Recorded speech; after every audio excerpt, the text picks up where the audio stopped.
Despite its limitations, lack of enforcement power, absence of the United States and the Soviet Union, the League provided a platform for negotiated dispute settlement and advanced international law and organizations. Tang Qihua commented in A History of Beiyang Diplomacy, China's accession to the League marked a breakthrough in modern Chinese diplomacy.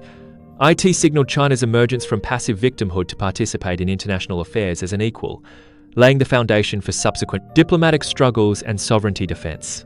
The United Nations, established after WW2, enshrined the principles of sovereign equality, prohibition of aggression, and collective security as global norms, marking the Western international order's civilizational correction from jungle warfare to rules-based co-governance.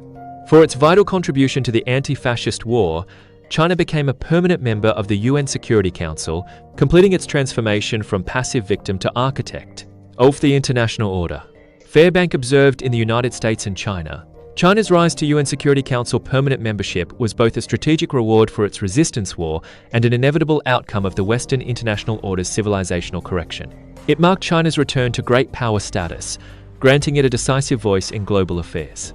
Parallel to this civilizational correction, China launched a successful campaign to abrogate unequal treaties during World War II. In October 1942, China and the United States began negotiations to end unequal treaties. On January 11, 1943, they signed the Sino-American New Treaty, formally abolishing U.S. privileges including extraterritoriality, concession rights, treaty tariffs, and inland navigation. On the same day, China and Britain signed the Sino-British New Treaty, eliminating corresponding British privileges.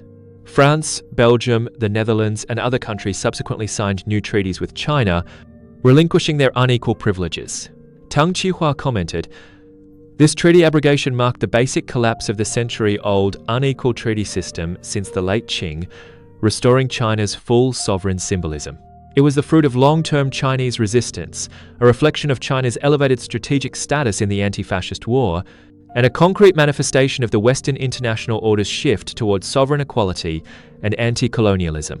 第10卷结语 Volume X Conclusion. The shift of Western winds witnessed a century-long advancement of European and American civilization, from selfish plunder to rules-based co-governance, from violent expansion to moral restraint, from rational hubris to limited rationality.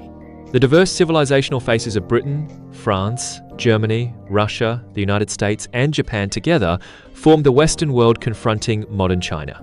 They brought both the barbarism of gunboat aggression, territorial plunder, and colonial privilege, and the progress of institutional enlightenment, industrial input, ideological transmission, and social reform. They displayed both the rational hubris of radical revolution and totalitarian power, and the civilizational core of constitutional reform, contractual self-governance, and spontaneous order. China's modern transformation remained an arduous fusion of native tradition and foreign civilization amid multifaceted Western shocks, a path choice between gradual reform and radical revolution, and a core exploration of power-based strength versus institution-based foundation. Xu Jiyu opened a window for China to view the West as equals, letting late Qing literati grasp the institutional core of Western civilization for the first time. Lihongzang.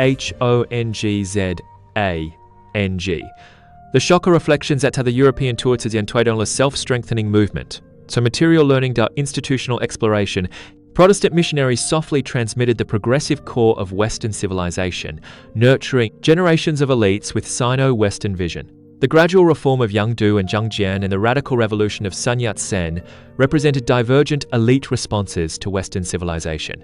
Liang Qichao's reflection on WWI shifted Chinese intellectual thought from total Westernization to Sino-Western integration. The rational restraint of the Eight-Nation Alliance, the order preservation of the Mutual Defense Pact, and the restoration of sovereignty through post-WWII treaty abrogation all bore witness to China's arduous sovereign struggle.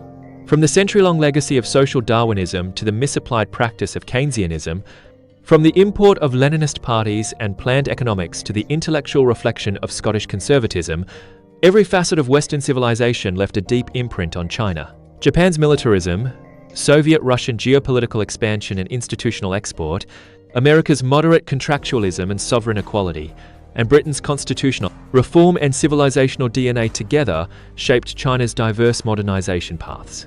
History ultimately confirms that the core of Western civilization's advancement lies in institutions restraining greed, reason tempering hubris, and co-governance replacing hegemony. For China's modern transformation, only by grounding itself in national conditions, upholding sovereign red lines, tempering rational hubris, integrating the progressive core of Western civilization with the fine genes of Chinese tradition, and following the path of gradual reform, institution-based foundation, and livelihood-centered development, can it achieve a smooth transition from a traditional dynasty to a modern nation. This volume concludes the full trajectory of Western civilization's advancement and its impact on China, echoing the internal order changes of the previous 9 volumes to complete the book's final closed loop of Sino-Western interaction and civilizational evolution. Its core insights transcend time and still guide China's modernization. The essence of civilization lies not in power and conquest, but in institutional improvement, rational restraint, humanistic care, and the wisdom of co-governance. Only by taking history as a mirror, upholding native roots amid learning, and maintaining clarity amid openness can China anchor its course in the tide of civilizational dialogue. Only by rejecting the prejudice of civilizational superiority, transcending zero-sum game constraints, deeply, from the eastward spread of Western learning to mutual learning between China and the West, from passive response to active leadership, this centuries-long civilizational interaction has proven true civilizational evolution is inclusive coexistence, celebrating the beauty of each culture and the beauty of shared beauty. It is a dynamic balance of advancing with the times while upholding fundamentals and achieving self-realization while embracing the world. This insight is both a profound summary of past history and the key for China to solve development challenges and address global issues on its modernization journey, guiding it to forge a modernization path with both national characteristics and global significance in the inheritance and innovation of civilization.